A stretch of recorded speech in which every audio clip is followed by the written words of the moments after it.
Hello and welcome to Talking Stars Episode 2. I am your host Darren from Movie Reviews 101 and joining me is my co-host Damien Riley of Riley on Film. How are you? Hi there. I'm doing great today. I gonna go out and swim in my pool. It's nice and hot. Feels like summer in California already. You in your hot weather over there?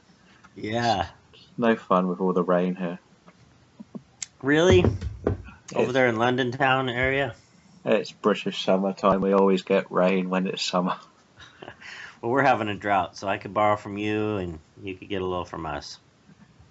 Well, when we all have our holidays, we'll enjoy our sun. That's right. Sounds good. Okay, and well, today we are going to be looking at 80s Steven Spielberg, which was suggested to us by Drew from the Lost Cause podcast. Yes, thank you, Drew. And yes, thank you, Drew. And this is basically fresh off the back of when Spielberg first made his big impact on the directing world, following on from the likes of Duel, Jaws, and Close Encounters of the Third Kind. We get to enter into one of his more dominant stages of his career. Absolutely. And we all know how big a name Mr. Spielberg is, with 7 Oscar nominations for Best Director to his name, including a couple of wins, maybe just one. But we'll double check that for another day. Yeah. So we're going to jump straight in. It goes like this. Everything he touched turned to gold. I would say that, but I haven't seen everything. Well, success-wise, during Yes. this time period. Anyway, go ahead, continue. We're going to jump straight in with the second movie from the 80s, with E.T., and I'm going to hand you over to Damien to bring us this movie. Okay. Well, I don't know anybody with pop culture awareness that's 30 years or older, I guess, that doesn't know E.T. I watched a show on Netflix recently where they dug up out of an old dump a whole bunch of Atari enthusiasts dug up a whole bunch of old E.T. Steven Spielberg games that I guess was the worst game ever made, so nobody bought them. So legend had it, they buried him, and I mean it was thousands of people lined up around the corner to get their old Atari game of E.T., and they were young, they were old.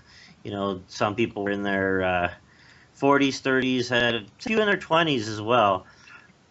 There's just such a pop culture thickness about E.T. and lines from E.T. and knowing what E.T. is. So I'm looking forward to hearing, Darren, what you have to say about E.T. For me, it's been something that has permeated my consciousness almost as much as Star Wars. So to think about it as reviewing it is almost like, well, what do you not know? I mean, there's a lot there, but it was a film that, I'll say it in a couple sentences, it was a film that took a young boy, Elliot, and gave him a single mom household with a brother and a sister, and they fought and cussed at each other in typical American suburban home. And I don't know about the UK, but I know here in the States during the 80s, it was just every street looked just like that.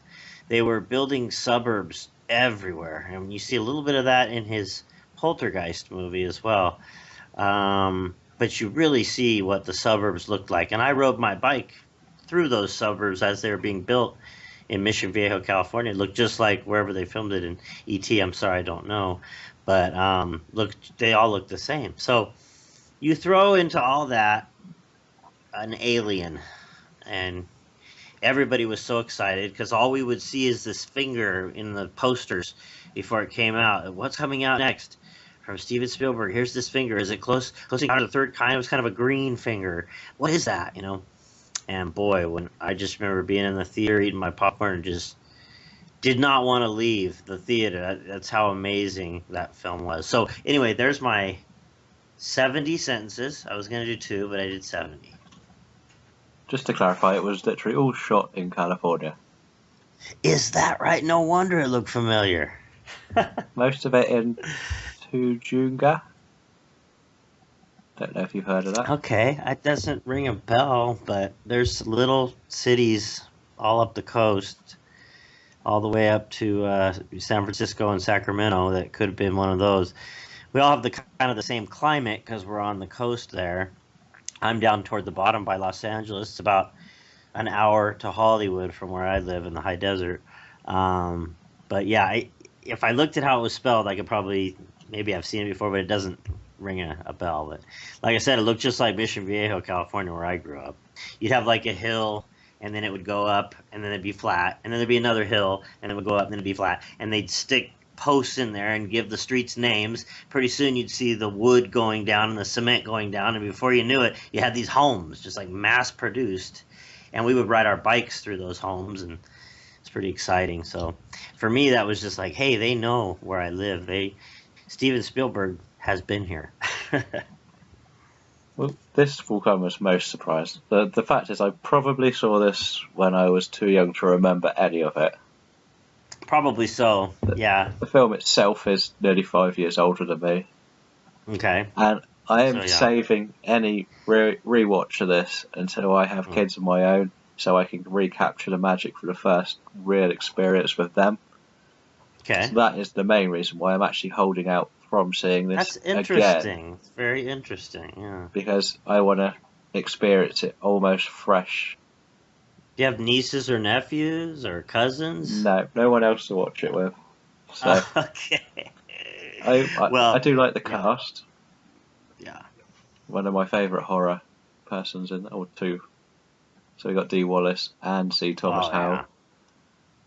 Yeah. And yeah. they always go and do great horror.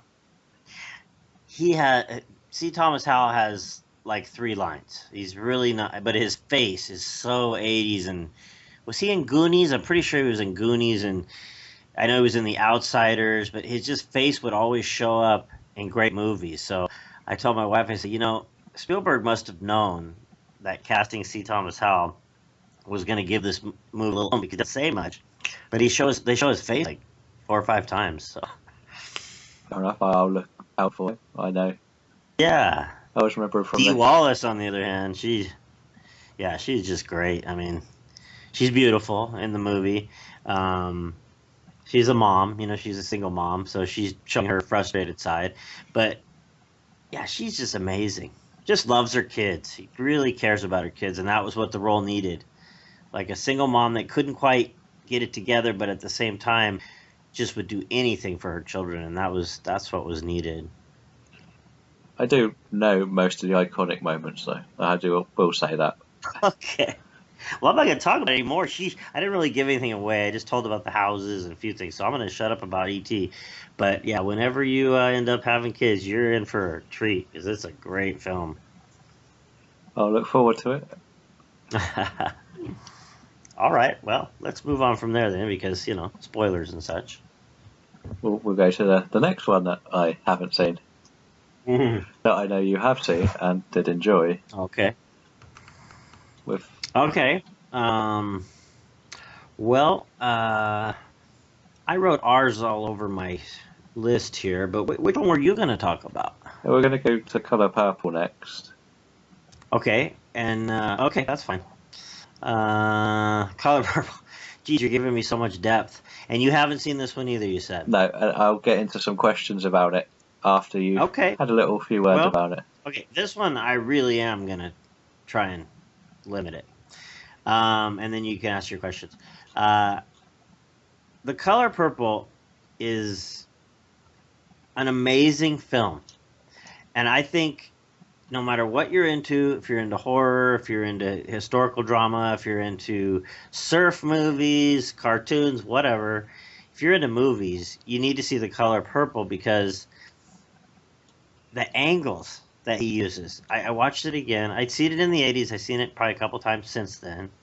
And then I watched it, yeah, day before yesterday, getting ready for this podcast, and I just blown away by the sensitivity that Steven Spielberg, once again, talking about the houses and the suburbs and all that, is capturing. This is I actually looked this up, so you can trust me on this. 1910 to 1940, that is the timeline of the movie, and the way that he just captures this African American essence of families on plantations. Now, this is way post slavery. They're not slaves, but they're trying to make it on these plantations with the cotton farming post slavery, and it's tough. And what it shows is, first of all, this is a novel by Alice Walker, and the novel itself is much more important in literary circles and in the struggle of the African American race. It's much more important to that than the movie is. The novel is much huger, which sometimes we see that, sometimes we see the movie gets bigger than the novel. But the Alice Walker novel, I studied it over here at Cal State Fullerton. I was getting my master's in literature, and we just tore that book apart. And there's a lot in the book that's not in the movie, of course. But the thing that's so important, and I'll just kind of sort of leave it open there, is that at that time, in 1910, we find in history that I hate to say this because I hate we're both white, I hate saying this and I'm embarrassed of it, but it's factual. You had the white male as really the most powerful being on the earth. And then after that came the white female. And then after that came the black male. And at the very, very bottom, you think of Whoopi Goldberg's character, you've got somebody who is just, they can't even, now you can go to a local college, you can sign up, you can work your way up in the world. Not then. They couldn't do anything. They were the most bottom. So it wasn't just the white woman that couldn't vote that had it so bad. Okay, the black male had it worse than her, and you see that in the movie. But then the very bottom, who just had it worse than anybody that we don't think about very much, was the African American female. And it's so neat that Steven Spielberg chose a novel that really showed that. And so you have a lot of compassion for people at that level and what they went through. So anyway, to me, that's why I can't take my eyes off the screen when I'm watching it, because it's just, Whoopi Goldberg is so good. Oprah Winfrey is so good. I don't have the list of all the actors, but those two stand out, and they do an incredible job. So I'll leave it at that. Very nice. My simple questions are, have you seen 12 Years a Slave? Yes. I can't remember the time zone, but is that still technically, that would be set slightly before, correct? Yeah, actually, we had this thing called, and the only reason I know this because I looked it up. I was wondering similar things, and on Wikipedia it showed that in 1863 the Emancipation Proclamation that abolished slavery for good was signed. So that had to take place prior to 1863, and The Color Purple takes place in 1910. So the African Americans were out of slavery, and they were trying to make their way in the world and finding things to do to make money. And it was slow going. It really was. So it's yeah, go ahead. Obviously, in that 12 Years a Slave, he is a free man that got dragged back in. That's why I wanted to see how close the timelines matched. Yeah, I don't really understand. My American history goes slightly all over the place because in England we didn't have the issues with the slavery. I don't know enough about what was happening in England at the time to say, but you're probably right. I hope you're right. It was an embarrassing thing for our whole country that happened. But in 12 Years a Slave, it was toward the end, and not only that, a lot of states were refusing to give their slaves freedom because that was their livelihood. That's it's like if you learn to sell a piece of candy, for 25 cents and you pay 20 cents for it, and then somebody comes up and says, okay, well now, you got to pay 20 cents for it. You just can't, you're not in business anymore. And they lost all their slave labor. So some some states actually seceded from the Union and said we're going to continue to have slaves. And I'd have to look it up, and I can and put it in the comment section later. But if probably look on Wikipedia would tell you. I think that's during that time where some of the states were actually holding on to their slaves, and so even though Abraham Lincoln had said this is illegal, some of the states were saying, well, we don't care about Abraham Lincoln, kind of a thing. They were rebelling against him, and I think that's where that movie takes place. But boy, what a great movie that was. Yes. I only just learnt the Lincoln history properly. I understood, I knew Lincoln said that slaves isn't going to happen. But then after he got assassinated, I believe it was Lyndon Johnson. Was it Lyndon? He came later, yeah. He was was he the replacement? Oh, absolutely not. Lyndon Johnson's kind of a contemporary. Like, he drove a car, and he was much later. It was, but I know it was a Johnson. Yeah. See, now you're going to make me look, I don't know my presidents. But from what I understood, from what I watched recently, he ended up saying they can keep their slaves. Not Lyndon Johnson. Now, I thought that must have been Kennedy's replacement. Maybe. Now you're going to make me look all this up. Exactly. I always, there's a big point that we always make in England, the fact that Kennedy was killed in a Ford Lincoln, and Lincoln was killed in the Ford Theatre. Okay. And they were both replaced by a President Johnson. Now, well, the bottom line is this: when the Civil War occurred, that's because of Abraham Lincoln's statements that we're going to abolish slavery. Now, some people will say that he did that for economic motivation and not for the care of human resource, and so I haven't looked into that too much. My son he's 18, he's going to go to college and study history, so he can come back in about 5 years and explain all this to me. But I just studied literature, and what I've gotten through literature is that some people didn't want to let go of their slaves, and they didn't, and Abraham Lincoln said you got to get rid of them. And in 1863 the Emancipation Proclamation was signed, which made it illegal to own a slave. So I am interested now, so I'm going to go back and look at that when 12 Years a Slave was made.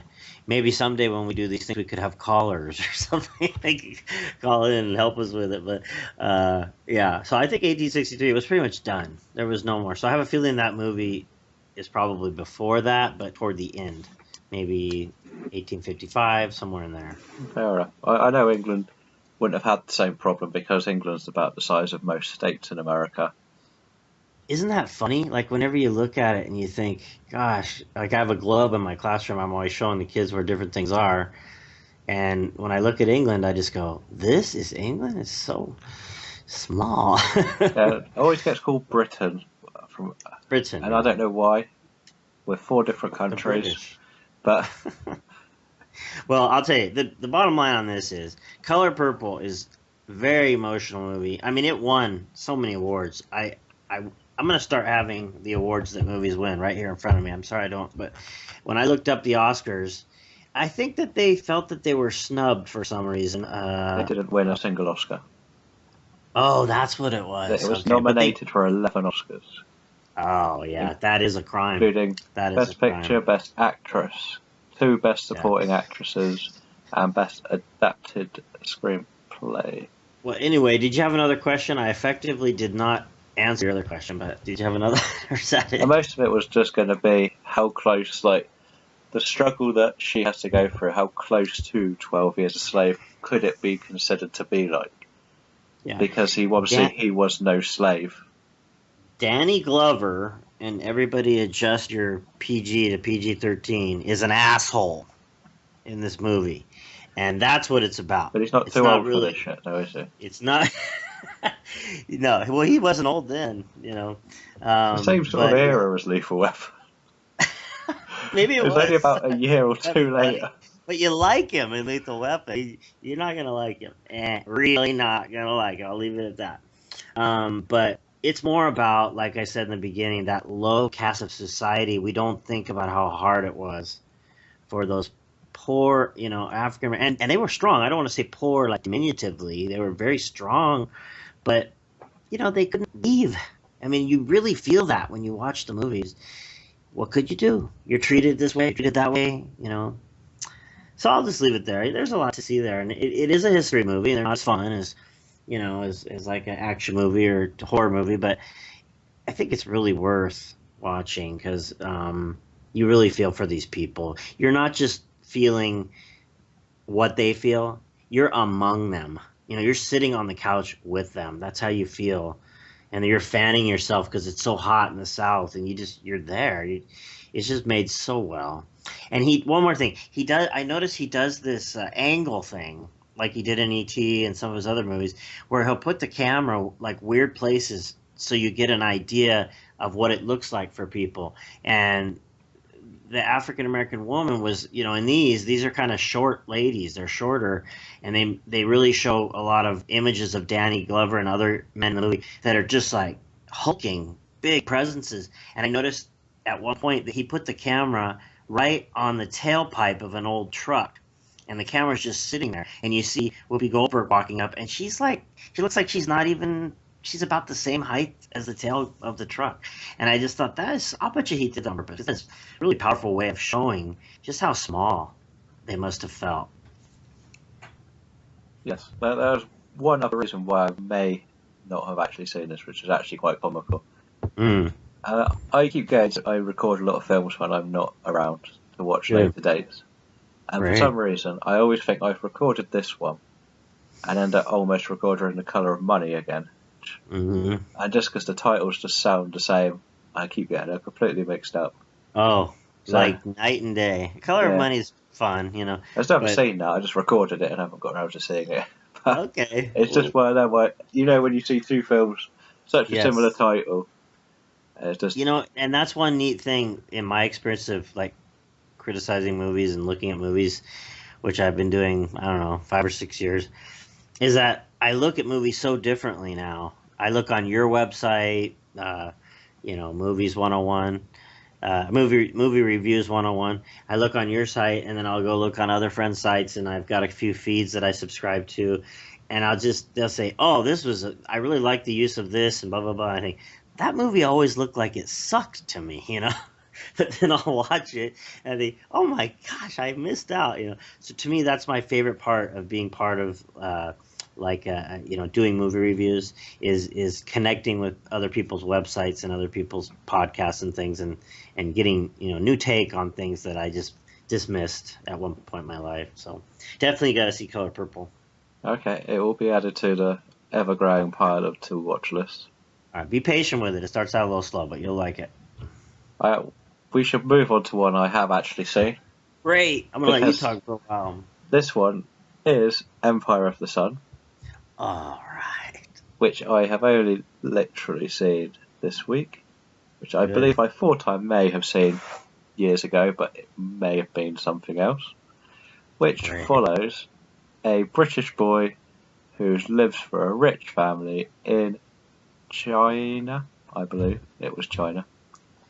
Okay. And it gets invaded by Japan. I believe he lives in China, and they get invaded by the Japanese, of Shanghai. And then finds himself separated from his parents and eventually in a POW camp. And having to survive through the war in the POW camp. This stars Batman himself, Christian Bale. And much to the surprise of me, John Malkovich. And also a couple of very known British actors in Leslie Phillips, who's been around forever, I believe. Yeah, he has. And Miranda Richardson, who always appears. I believe she was in Blackadder and stuff like that. I could be wrong. She's She's always a good fun actress, I believe. Let's just double check. And we have, she's Nurse Mary in. And Queen Elizabeth the First in Blackadder Season 2 or Blackadder Second. Which, if you watch Alice in Wonderland, the rubbish Johnny Depp one, when you see the Red Queen, how she talks is exactly the same as the Blackadder character. That's where Helena Bonham Carter ripped it right out of there. But with Empire of the Sun, when you've also, going into it, I knew it was Bale, I didn't know anyone else. And then Ben Stiller turned up halfway through. Yeah, did he really? Yep, he's the I must Hershey have boy. missed that. He's the Oh, guy, yeah. the Hershey joke, which is something that really annoyed me, that line. I'll get into that in a bit. Okay.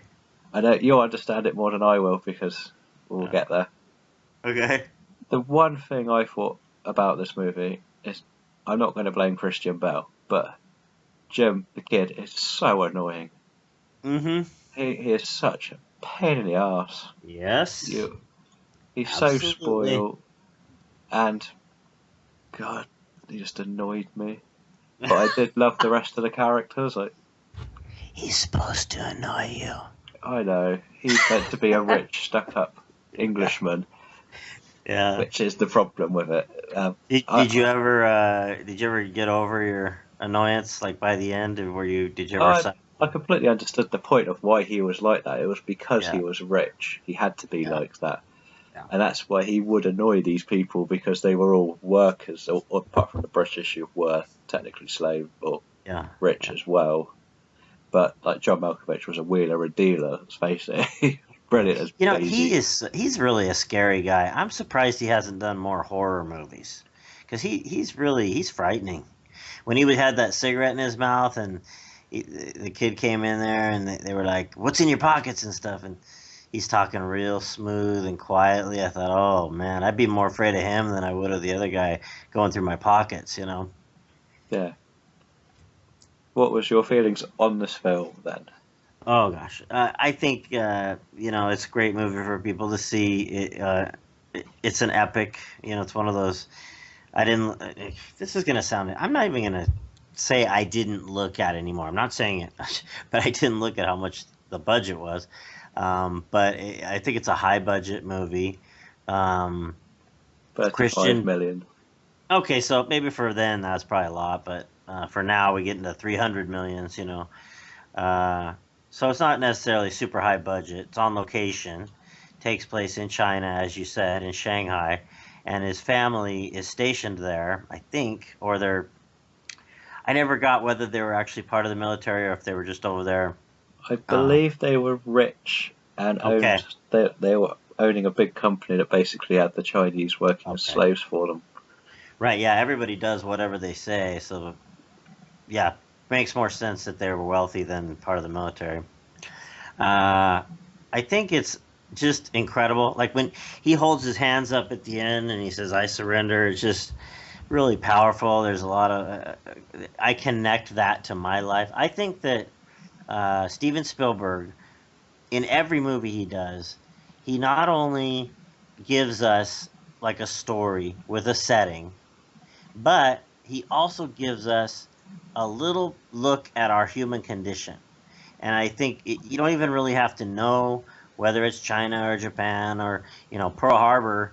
When Pearl Harbor happens, all hell breaks loose for this kid, and white people are shooting themselves in the head, and he has nowhere to go, and he goes from being the richest kid there is to just begging for scraps, and they all hate him because he represented American wealth, which they never knew. And when everybody there was freed, there's that wonderful scene where he gets slapped. It's like a journey, that I think mature people who go to movies, people who are like self-actualized humans, that we all are on. And we start out as spoiled babies, even though we can't stand him. Maybe it's because we see a little bit of ourselves in him, and it's hard to take. Spielberg really gets him doing stuff. Like I remember when he's running with that burning plane, and his housekeeper's running after him. "No, master, no, master," and he's just ignoring her. And he wants ice cream for dinner one night, and she says, "Well, you can't have that before dinner." And he says, "You have to do what I say." Just hateful. You just hate the kid. But then again, I mean, think of all the indulgences we enjoy while people continue to be starving all over the world, So there's a little bit of us in him, I think. And I think that's what Spielberg does in all his movies, is he focuses on the human element and the human journey, but then there's this other story going on. And the story happens to be, Pearl Harbor happened and World War II started, and what happened in Shanghai at that time. But in reality, he's really telling a story. And he's doing it in Schindler's List. He's doing it in any film. He's showing all of our journey. Otherwise, like just to take Schindler's List, for example, if it wasn't telling the human story, then why would so many millions of people go? Uh, it's not just being a Jew that draws you to that film. It's their struggle, seeing it, but then also the struggle within us. And I think, I really like Spielberg because he has the ability to do that really well. I have two questions then. Okay. One is chocolate related. Okay. Boy, he loves his chocolate. Other than Hershey's, is there many American... If I walked into a shop with you in America to get a chocolate bar, is there Cadbury's over there? Yeah. Because that's what annoyed me the most. This kid is a rich British, English kid, whichever you want to use. Yeah. And in England, Hershey's is sort of like, you may have one type of chocolate of Hershey's here. Mm. And if he's lived on chocolate his whole life, which he probably has, he would only be eating Cadbury's or Nestle. And I just watched it. It's like, this kid wouldn't have a clue what Hershey's chocolate is. I know. I'm sorry that he wouldn't. Yeah. I just feel like you could tell it was an American screenplay writer. Yeah, didn't you just hate him? He was so hateable. And I even thought to myself, this poor kid, Christian Bale, because, putting aside everything we know ever since, he must have, people must have made fun of him.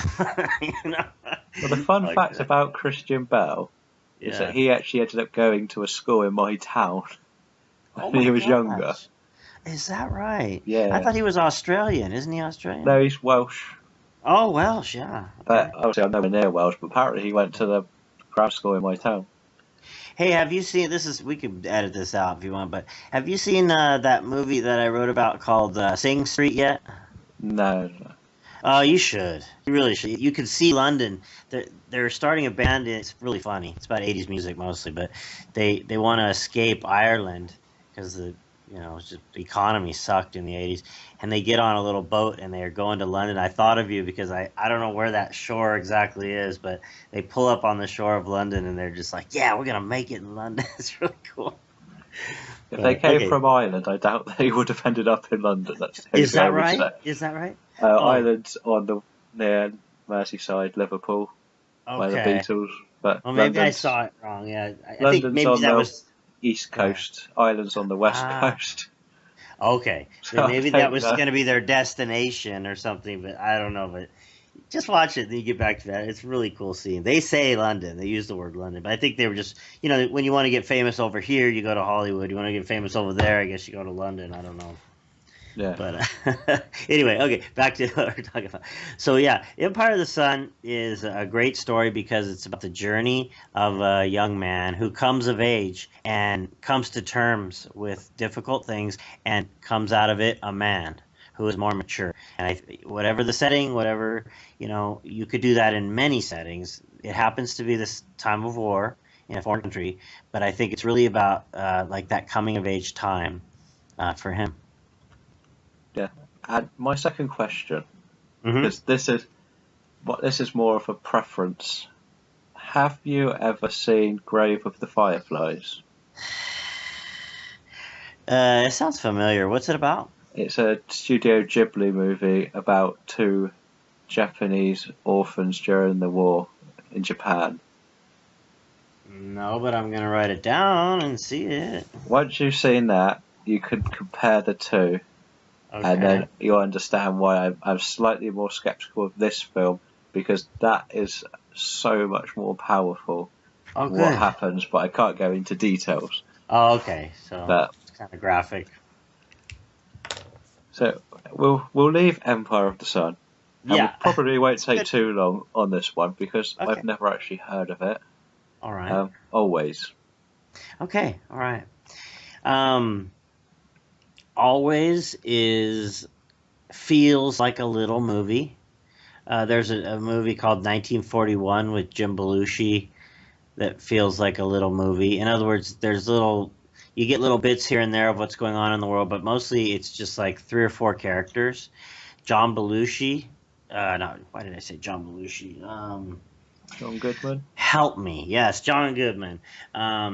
Richard Dreyfuss. Yes, Richard Dreyfuss. I was going to say John Goodman is really good in it. He'd be one reason to see it. Holly Hunter, very pretty, very young. Richard Dreyfuss, crazy as always. I mean, he's just a crazy man. But I see him in anything he's in. I liked Mr. Holland's Opus. I liked Close Encounters of the Third Kind. Every movie. He's been in so many movies, and he's one of my favorite characters. So I actually saw this movie growing up, and then I didn't see it for a real long time. And then I watched it again to get ready for this podcast. And those characters are just amazing. They all have talents, and it'd be great. Now, it's sort of a precursor to the movies, a lot of movies we saw, and this is why I think, Darren, you might enjoy it more than some other people, is because it is a ghost trying to come back movie. But it's more on the romantic side, so it's not, it's not like a horror, and it's not like, it's not even really drama. It's more like romance. So, but if you can ever imagine being jealous because somebody you like, is with someone else, then you'd probably identify with this movie, because he has to actually sit there and see Holly Hunter, flirting with other guys. She loved him and didn't want to ever be with anybody again when he passed over. But there's just, you get those feelings like, oh, if that were me, I'd find a way to pick up a wrench or something. And so he's a ghost, and he's watching that happen. He's trying to communicate, and that's the basic of it. He has a cool job. He flies an airplane through fires and dumps water on them, and then that's basically the way he dies. And it kind of, from there, it sort of becomes this love story, but he's passed away. So There's 2 things that stick out to me about this film. Yeah. One is one of the screenwriters is Dalton Trumbo, which we just saw the film about last year. Okay. Which I thought was, obviously, he was quite an interesting character from what I could see from that film. Which film? Trombone. Oh, I haven't seen that. With Bryan Cranston. Oh, Trumbo. Got it. Trumbo, yeah. I watched part of it. I need to finish that one. But he had a screenwriting credit to this, so we know his colourful past, which I don't understand all of that time in America either. But we won't get into him. The other thing, just from reading the brief synopsis or storyline, doesn't it sound like Michael Bay tried to rip this off for Pearl Harbor? Yeah. I was even thinking Ghost. Patrick Swayze and Demi Moore and Ghost. But just with the idea that they're pilots, they're quite daredevilish, the 2 of them in Pearl Harbor as well. Mm-hmm. One falls in love. They think dies. I know he doesn't in this, in Pearl Harbor. Mm-hmm. While she falls in love with the other one. Yeah. It just sounds like Michael Bay. I'm just going to make this like Pearl Harbor. Stick it around the outside. And another one it connects to, I don't know if you've ever seen Roxanne. Did you ever see that movie? I have actually seen it. Rob challenged me to that. Steve Martin. Okay, so you've seen it. Yeah. Yeah.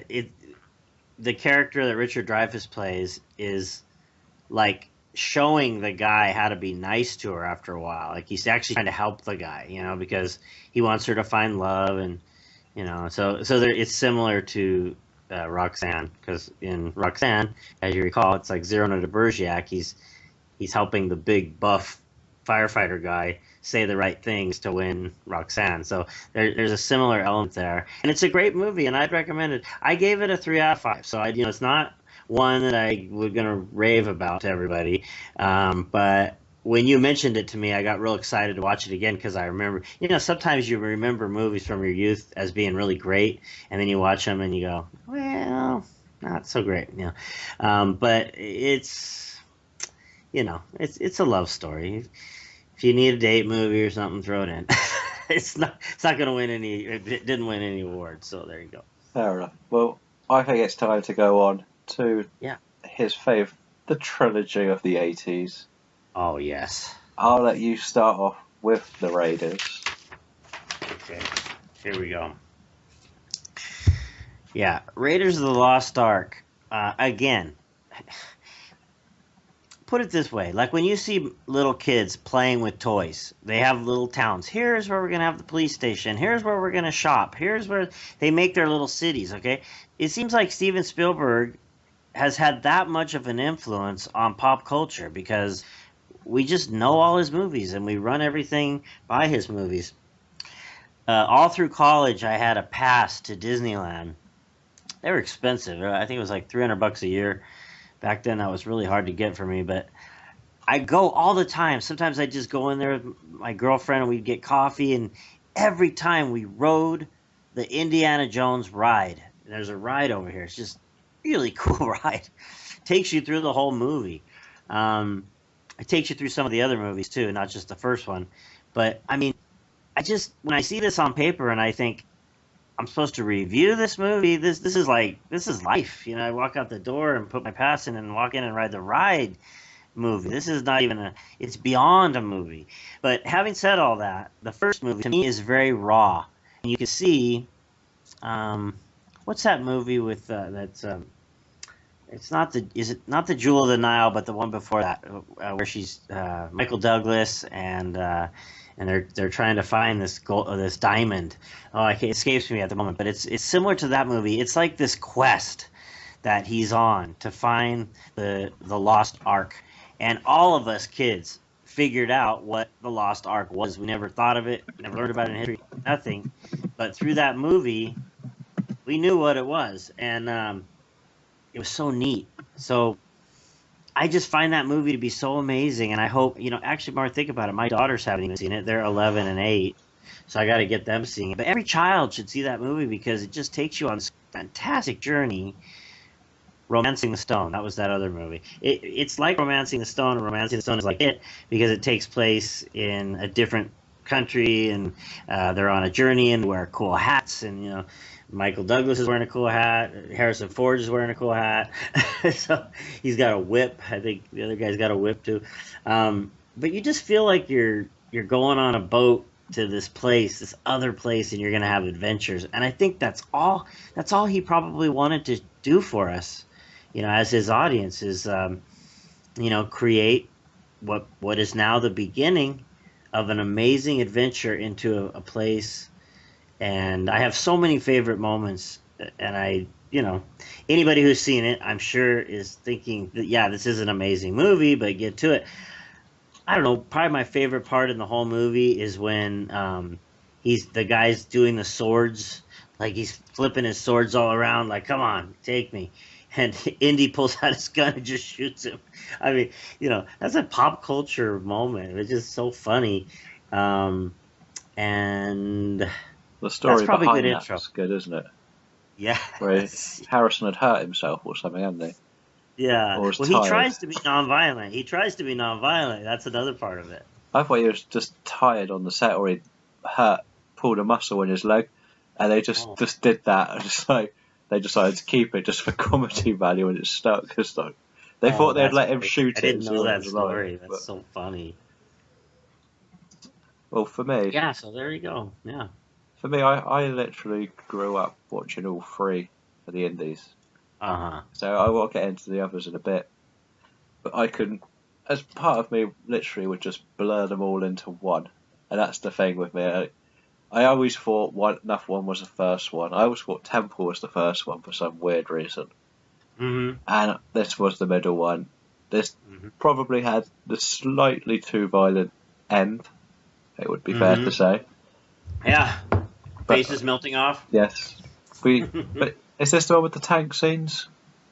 Or is that the one with... I don't remember. I don't think so. No, that must be... Not the first one. That must be the last one. I know it definitely isn't Temple, because that's the one I think I've seen the most. Pulling a heart out and all that. Yeah. But it's the opening scene that we saw get ripped apart by everyone else again, like the boulder chase scene. We see so many other pop culture people do it, like The Simpsons did it with Bart getting chased by Homer. Right. And the hat, grabbing his hat when he's about to die. It's like, yeah, this is going to be fun. You don't need. It's like I barely made it through the hole, but I got to get that hat too. Yeah. So I will quite happily. I would like to think this is the first time Spielberg and Lucas teamed up together for this, I think it is, yeah. and it shows the guy who brought us Star Wars and the guy who brings us Jaws brings us an archaeologist like fighting Nazis. It's just what more could you ask for, really? I know. So great. Like, we even have a young Alfred Molina in this. Oh, okay. Yeah, you're right. Yeah, he's the partner at the beginning, isn't he? Mm-hmm.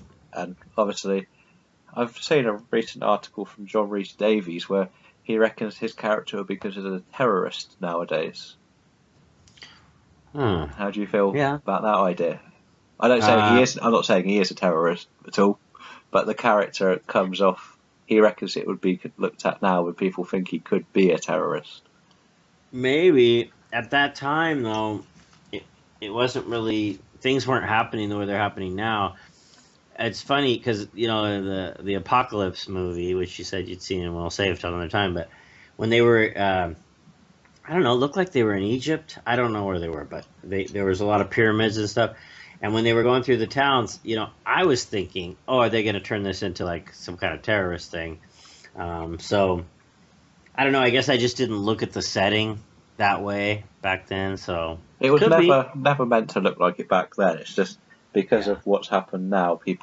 He thinks people might look at it and say, why is Indy working with a terrorist? They've never seen it. That's what they're saying. I think he thinks people might think. Really young people mostly, or or anyone who has never seen it, they might just instantly look, because when you look at how the character dresses and how he's always has the accent, I believe. Yeah, well, there is an American. You know, we have like this appeal. I know a few people from England, and they tell me, you know, they look up to this American spirit of rock and roll and bands and things like that in movies too. And I think, of course, you know, then there's a lot of British things too, like 007. We find strength in that. We say, oh, it's so cool. Let's go get the bad guys. And I think that Indiana Jones really has become sort of an American persona, like Rambo, if I may say. He's sort of like a more leaner Rambo, but that teaches college as well. But, you know, I think that people do look to those heroes from those movies as sort of an American mythology, kind of an American mystique. What do you think of that, coming from a different country? Yeah, I think we'll get into the full character of Indy. We'll just go through the other two films first, and then come back round so we can discuss everything Indy does and what he means, because there's a few things I could bring up with modern culture we could compare with them. That'd be great. I want to go into my personal favourite of the Indies, Temple of Doom. I know a lot of people don't consider it the best, but you would have to remember I was watching these as a kid.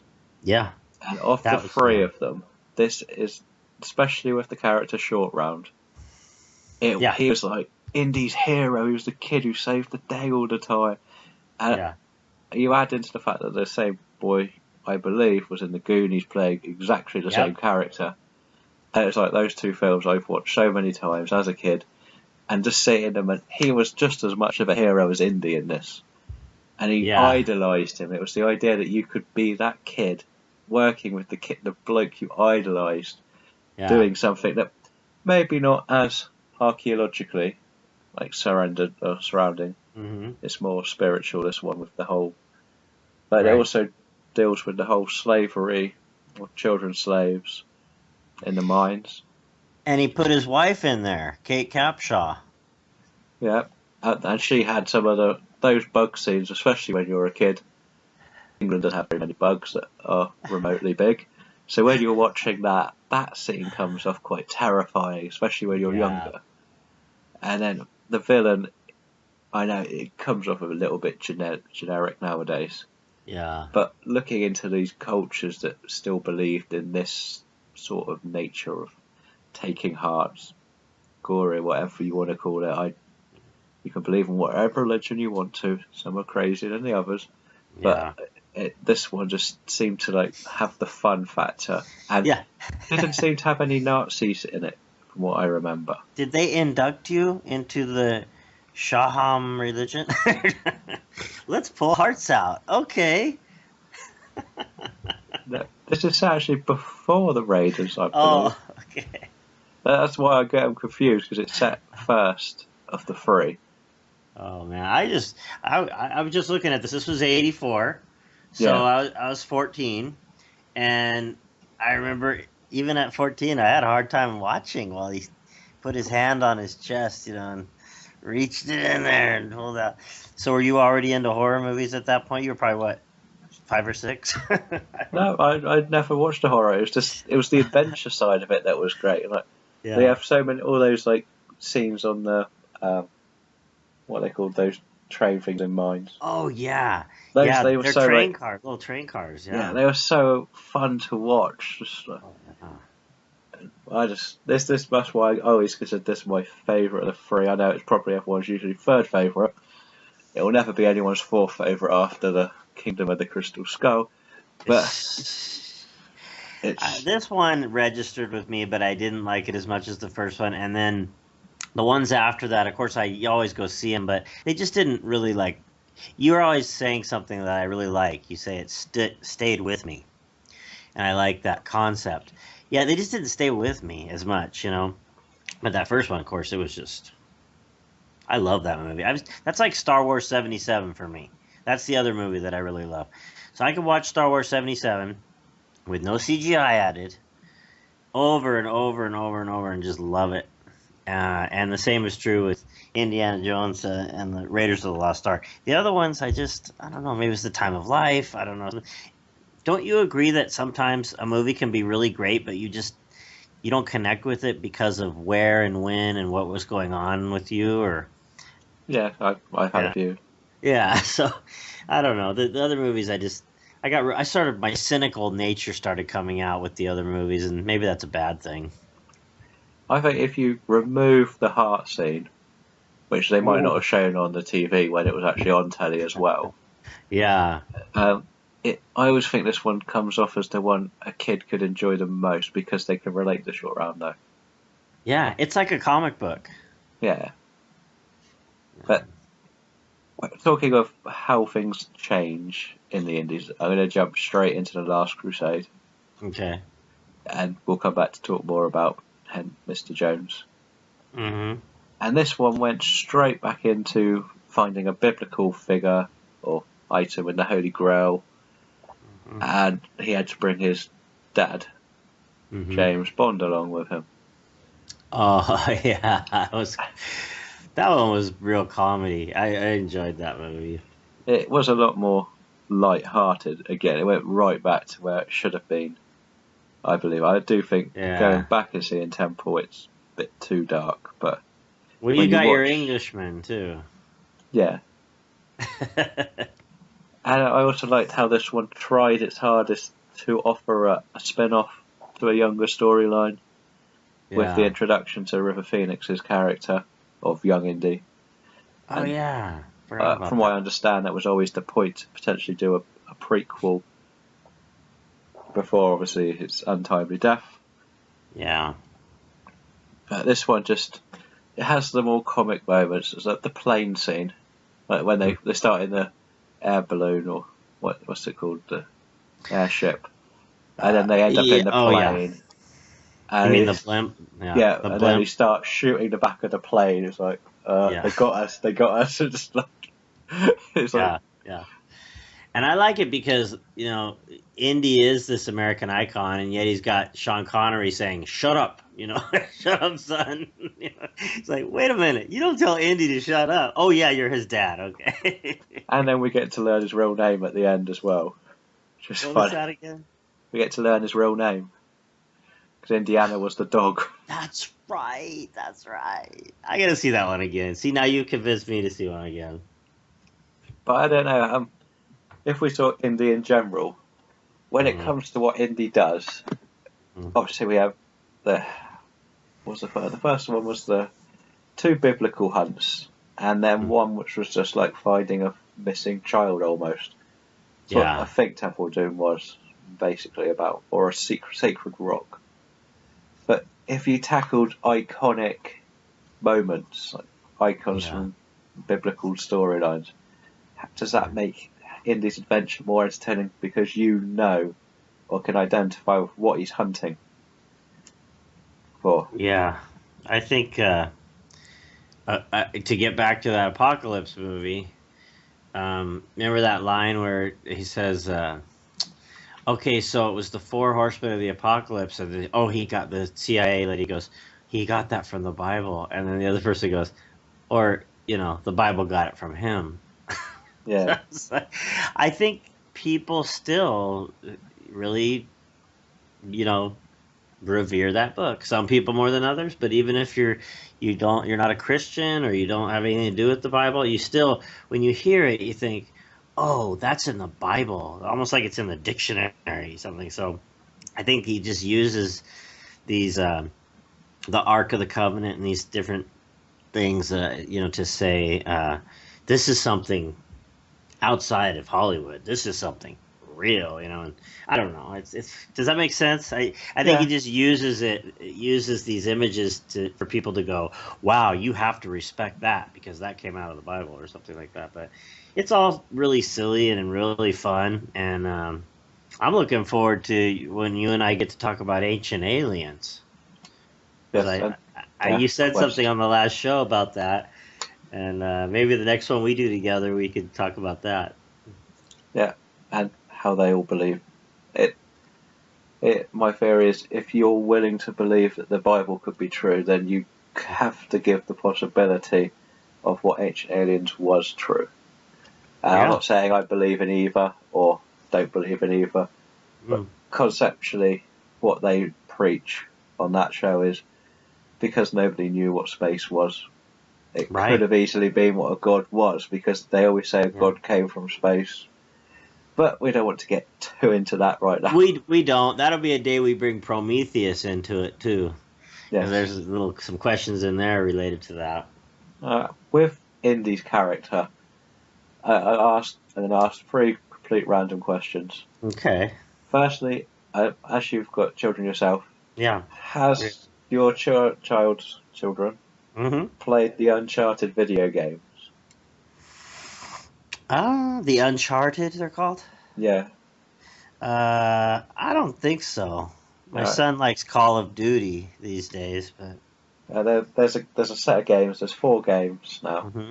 called Uncharted, where they follow an archaeologist, which is pretty much Oh. Indiana Jones, having to go on these massively wild adventures, and everyone sort of like puts the comparison to them. It's just be interesting to see how Oh. many people, if you've I'll ever seen it. It's No, not I too. haven't heard of it, but I'll tell my son about it. He might be interested. My girls don't. They don't really do the Xbox. Is it on Xbox? No, it's on PlayStation. Oh, I think he has a PlayStation too. I'll mention it to him. Maybe he has played it. Who knows? But then obviously you've got the Tomb Raider movies, Yes. Hmm. which we're not going to get into details of the Tomb Raider movies. I No. know. But do you think, as a fan of Indy, would you rather see old Harrison Ford come back, or would you like to see a young person play a young Indy, or would you like Hollywood to actually create a new archaeology like hero, like Indy was? I think Chris Pine, maybe. I don't know. Somebody good-looking guy. Harrison needs to step away. That's my answer. He needs to step away. I saw him in the new Star Wars movie, and I kept thinking the whole time he needs to step away. Fortunately for him, in the script, we all know what happened there. Oh, he'll be back. You know he will. He'll probably be a ghost or something, but He has like to be. like Yoda and all that. But no, he needs to step away from that. I hope he doesn't make another movie. But I would want to see one of these really, maybe even Ryan Reynolds could pull it off. I don't know, but somebody similar to him, or a completely new guy. That there's got to be really good actors out there coming up all the time. I would love to go to an Indiana Jones movie that took the basics and went in a different way. Started. I mean, they do it with James Bond. They've done it for years. So, if Spielberg was interested in that, he may not even be interested in doing that. But Well, now, he is directing the 5th one. Oh, he is. Is it going to have In Harrison Ford? 2019 with Harrison Ford. Oh, jeez, Harrison. Okay. So It says he'll the be plot's directing from a unknown. So hospital bed, but okay. there's rumours it could be sort of a memory thing. So we have Harrison and we go and meet a young Indy. So yeah, I would like to see new. I'd like to see a new guy come in there, and I think it'd be fun. And I'd love to take my kids and my family, to a new Indiana Jones. That would be. Well, as you've seen that Han Solo got recast as a youngster, do you think that bloke? I don't know if you know him. I am not going to try and pronounce his name. Oh, you mean his son? No, there's four. They're doing like a Han Solo apparently origin story in this world of Star Wars, and they've cast a young Han Solo. And it's if you've seen Hell Caesar this year. Oh, I haven't seen that yet. I want to. I heard it got really good reviews. It's the basically the kid you won't know of the actors in it. He's been cast as the young Han Solo. So awesome. Okay, and we'll leave Indy for a while. Yeah. And we'll just have a quick rundown of the fact that he was involved in the Twilight Zone movie with Joe Dante from Gremlins, John Landis from American Werewolf in London, yes, and George Miller of Mad Max fame. Mm-hmm. I have not seen this either. And the thing is, Twilight Zone gets very confusely shown in England. So the show's a mess, like order-wise. Oh yeah. The film's all over the place if it's on, and it's just something it's too difficult to try and catch up on. Yeah. So I don't know if you know too much about this, even if it's just a quick roundup of what his thing is. Yes. And obviously, we'll leave Twilight Zone and go.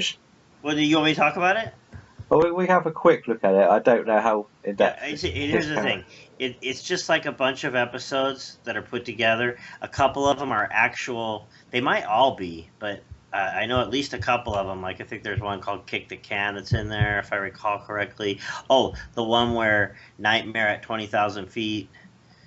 Or it might be the Shatner scene. Yeah, that one is actually redone in color, and it's debatable about which one's better, but I like them both. They're both terrifying, and that gets referenced in Third Rock from the Sun.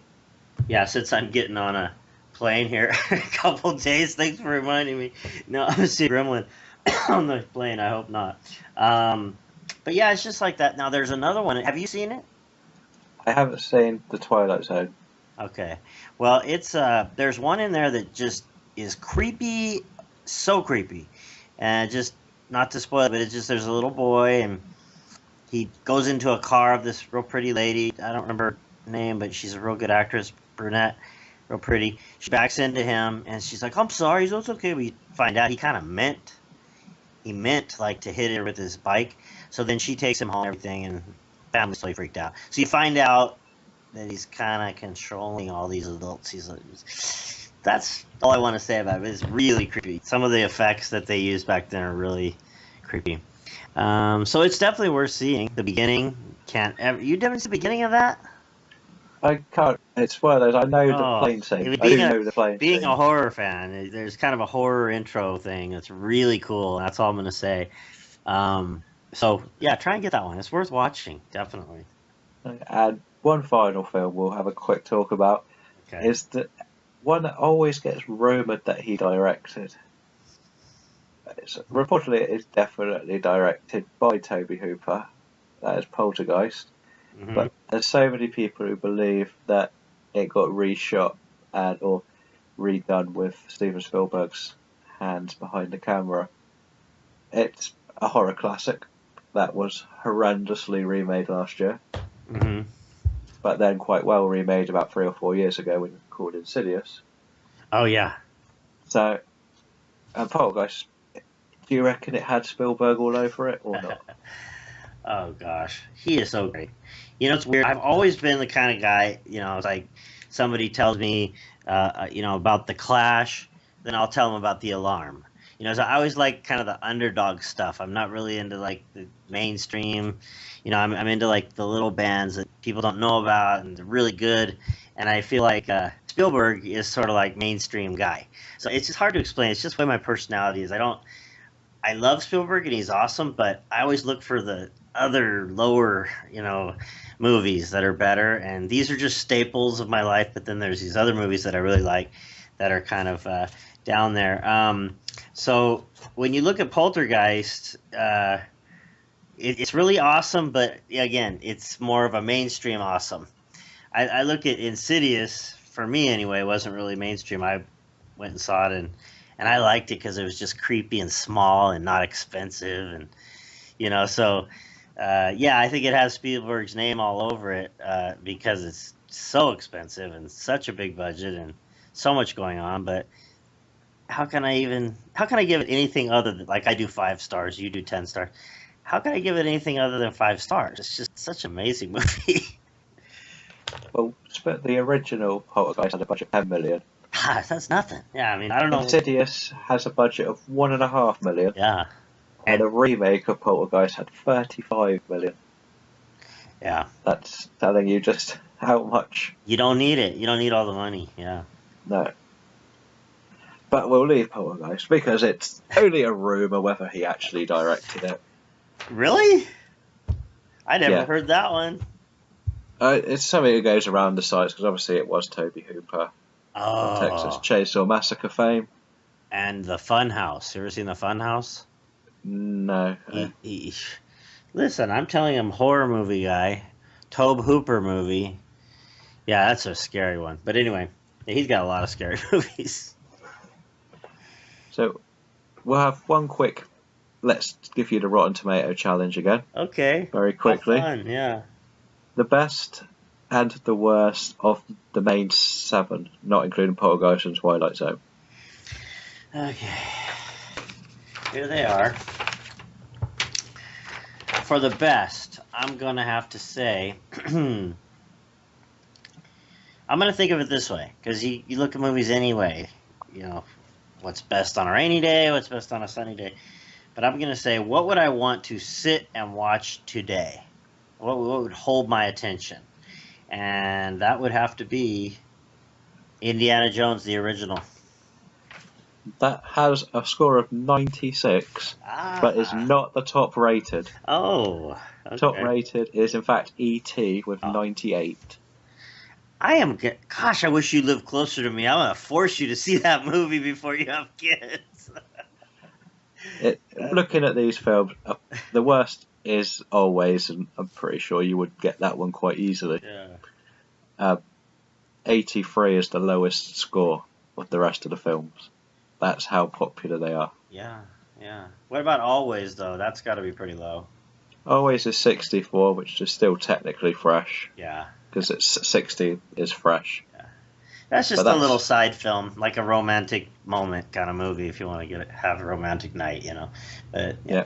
Not much stays with you, to use your phrase. Well, I think that will conclude our 80s Spielberg talk. Thank you, Darren. As always, just honored to be here with you. That's okay. We will hopefully find ourselves a guest for the 90s or noughties of Spielberg. Yeah. And if you want to either be on the show or have a guest that you want us to talk about, leave a comment below or contact us on Twitter at New Guy Reviews or at Create and Innovate. Yeah, sounds good. I think you can search by name too. So just Damien Riley or Darren Lucas, you can do a search and we'll both come up. Yep, and we are going to go full-blown ET and phone home to finish the show. What? I love it. Yeah, Spielberg. Oh, what a great opportunity to talk about his work. Yeah, and we'll thank everybody for listening as well, because yes, without you, we can't carry on going. That's right. Just remember, Indy is the dog, not the hero. Thanks for listening. Yeah, and that's